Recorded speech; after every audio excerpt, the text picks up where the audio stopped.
ಓಂ ಶಾಂತಿ. ಈ ಹೊಸ ವರ್ಷವನ್ನು ಮುಕ್ತಿ ವರ್ಷವನ್ನಾಗಿ ಆಚರಿಸಿ ಸಫಲ ಮಾಡಿ ಸಫಲತೆಯನ್ನು ಪಡೆಯಿರಿ.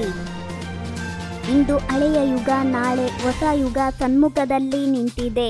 ಡ್ರಾಮಾ ಅನುಸಾರ ಇಂದು ಹಾಗೂ ನಾಳೆಯ ಮಾತಾಗಿದೆ. ಈ ರೀತಿ ಸ್ಪಷ್ಟ ಸ್ಮೃತಿ ಅನುಭವ ಆಗುತ್ತದೆಯೇ? ನೆನಪಿದೆಯೇ ನಿಮ್ಮ ಹೊಸ ಶರೀರ ಹೊಸ ಯುಗದಲ್ಲಿ ಎಷ್ಟು ಸುಂದರವಾಗಿತ್ತು ಎಂದು?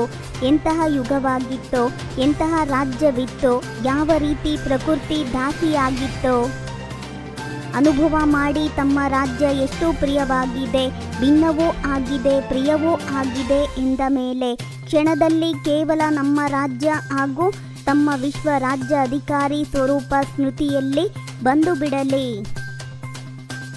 ಜನರು ಹೊಸ ವರ್ಷದಲ್ಲಿ ಪರಸ್ಪರ ಅಲ್ಪಕಾಲದ ಉಡುಗೊರೆಯನ್ನು ಕೊಡುತ್ತಾರೆ ಹಾಗೂ ತಂದೆ ನವಯುಗದ ವಿಶ್ವ ರಾಜ್ಯ ಅಧಿಕಾರದ ಉಡುಗೊರೆಯನ್ನು ಕೊಡುತ್ತಾರೆ. ಈ ಉಡುಗೊರೆಯನ್ನು ಸಂಭಾಲನೆ ಮಾಡಿಕೊಂಡು ಇಟ್ಟುಕೊಳ್ಳಿ. ಡಬಲ್ ಬೀಗ ಬೇಕಾಗಿದೆ. ಒಂದು ವೇಳೆ ಹುಡುಗಾಟಿಕೆಯಲ್ಲಿ ಬಂದು ಬಿಟ್ಟರೆ ದರೋಡೆಕಾರರು ಬಂದು ಬಿಡುತ್ತಾರೆ. ಒಂದೊಂದು ವರ್ಗದಿಂದಲೂ ವಿಶೇಷವಾಗಿ ಒಂದೊಂದು ಗುಣದವರು ಇರಲಿ. ಅವರು ಮೈಕ್ನ ಸಂದೇಶ ಹರಡಿಸುವ ಕಾರ್ಯ ಮಾಡುವಂತೆ ಆಗಲಿ. ಏಕೆಂದರೆ ಹೇಗೆ ಸಮಯ ಸಮೀಪ ಬರುತ್ತಿದೆ.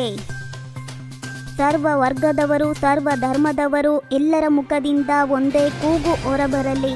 ತಂದೆ ಬಂದು ಬಿಟ್ಟಿದ್ದಾರೆ. ಏಕೆಂದರೆ ಈ ಸಂಗಮ ಯುಗದಲ್ಲೇ ಎಲ್ಲ ಧರ್ಮ ಸ್ಥಾಪಕ ಆತ್ಮಗಳ ಹಾಗೂ ಸರ್ವ ವರ್ಗಗಳ ಆತ್ಮಗಳಲ್ಲಿ ಬೀಜವು ಬೀಳಲಿದೆ.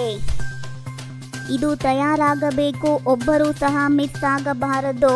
ಆಗ ಹೇಳಲಾಗುವುದು ವಿಶ್ವ ಕಲ್ಯಾಣಕಾರಿ ಹಾಗೂ ಸರ್ವ ಆತ್ಮಗಳ ನಿಮಿತ್ತ ಉದ್ಧಾರ ಮಾಡುವ ಆತ್ಮಗಳು ಎಂದು.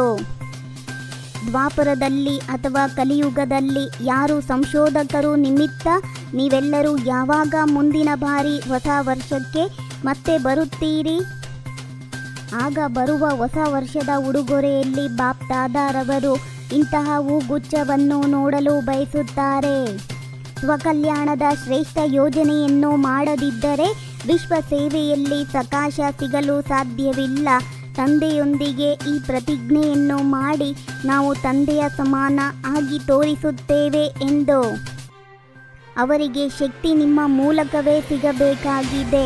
ಸರ್ವರ ಸಹಯೋಗದಿಂದ ಸುಖಮಯ ಪ್ರಪಂಚದ ಸ್ಥಾಪನೆ ಎಂದು ಕೆಲವೊಮ್ಮೆ ಮಾಯೆ ಇಲಿಯ ರೂಪದಲ್ಲಿ ಬರುತ್ತದೆ, ಕೆಲವೊಮ್ಮೆ ಬೆಕ್ಕಿನ ರೂಪದಲ್ಲಿ ಬಂದು ಬಿಡುತ್ತದೆ. ಮಾಯೆಯೂ ಸಹ ಮಕ್ಕಳ ಖಜಾನೆಗಳನ್ನು ಕಚ್ಚಿ ತಿಂದು ಬಿಡುತ್ತದೆ. ಹುಲಿ ನಿರ್ಭಯರಾಗಿರುವವರಿಗೂ ಭಯವನ್ನು ಹುಟ್ಟಿಸುತ್ತದೆ. ಸರ್ವಶಕ್ತಿವಂತ ಮಕ್ಕಳನ್ನು ಹೃದಯ ವಿದೀರ್ಣರನ್ನಾಗಿ ಮಾಡಿಬಿಡುತ್ತದೆ. ಡಬಲ್ ಬೀಗವನ್ನು ಹಾಕಿ ಇಡಿ.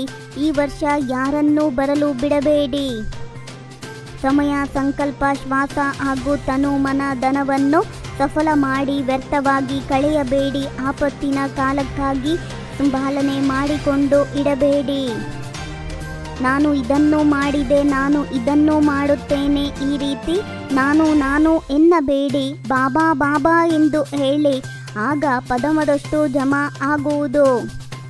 ಪರಿಶೀಲನೆ ಸಹ ಬಹಳ ಸತ್ಯ ಹೃದಯದಿಂದ ನನ್ನತನದಿಂದ ಭಿನ್ನರಾಗಿರುವವರೇ ಮಾಡಲು ಸಾಧ್ಯ.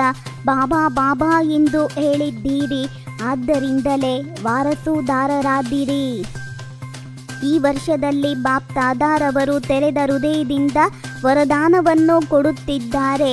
ಎಷ್ಟು ಜಮಾ ಮಾಡಿಕೊಳ್ಳಲು ಬಯಸುತ್ತೀರೋ ಅಷ್ಟು ಮಾಡಿಕೊಳ್ಳಿ. ಅಚಲರಾಗಿರುವ ವಿಜಯಿ ಮಕ್ಕಳೇ ತಂದೆಗೆ ಸ್ನೇಹಿಯಾಗಿರುತ್ತಾರೆ.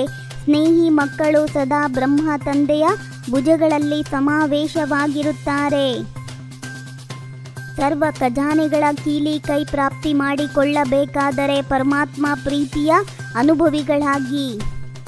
ಪ್ರತಿ ಮಾತಿನಲ್ಲಿ, ವೃತ್ತಿಯಲ್ಲಿ, ದೃಷ್ಟಿಯಲ್ಲಿ, ಕರ್ಮದಲ್ಲಿ ಭಿನ್ನತೆಯ ಅನುಭವವಾಗಲಿ.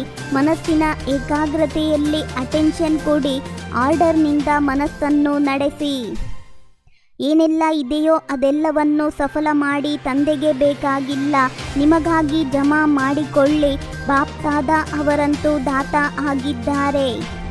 ತಂದೆಯ ಜಮಾದ ಖಾತೆಯಲ್ಲಿ ಎಷ್ಟು ಹೇಳುತ್ತಾರೋ ಅದಕ್ಕಿಂತ ಬಹಳ ಕಡಿಮೆ ಜಮಾ ಇದೆ. ಏಕೆ ಅದೇ ಮೊದಲನೆಯ ಪಾಠವಾಗಿದೆ. ನಾನು ಹಾಗೂ ನನ್ನತನ. ದೃಢ ಸಂಕಲ್ಪದ ಆಧಾರದ ಮೇಲೆ ಸದಾ ವಿಜಯಿಯಾಗಿರುವಂತಹ ಬ್ರಹ್ಮ ತಂದೆಯ ಸ್ನೇಹಿ ಭವ. ನಿಶ್ಚಯದಲ್ಲಿ ಹಲ್ಚಲ್ಲಾಗಲು ಸಾಧ್ಯವಿಲ್ಲ. ಪರಿಶೀಲನೆ ಸಹ ಬಹಳ ಸತ್ಯ ಹೃದಯದಿಂದ ನನ್ನತನದಿಂದ ಭಿನ್ನರಾಗಿರುವವರೇ ಮಾಡಲು ಸಾಧ್ಯ. ಬಾಬಾ ಬಾಬಾ ಎಂದು ಹೇಳಿದ್ದೀರಿ, ಆದ್ದರಿಂದಲೇ ವಾರಸುದಾರರಾದಿರಿ. ಓಂ ಶಾಂತಿ. 21 ಜನ್ಮಗಳಿಗೆ 21 ಪರಮಾತ್ಮನ ಮಹಾವಾಕ್ಯವನ್ನ ಆಲಿಸಿ. ನಿಮ್ಮದೇ ಆದಂಥ ಈ ಚಾನಲಿಗೆ ಲೈಕ್ ಮಾಡಿ, ಶೇರ್ ಮಾಡಿ, ಸಬ್ಸ್ಕ್ರೈಬ್ ಆಗೋದನ್ನು ಖಂಡಿತ ಮರಿಬೇಡಿ. ಓಂ ಶಾಂತಿ.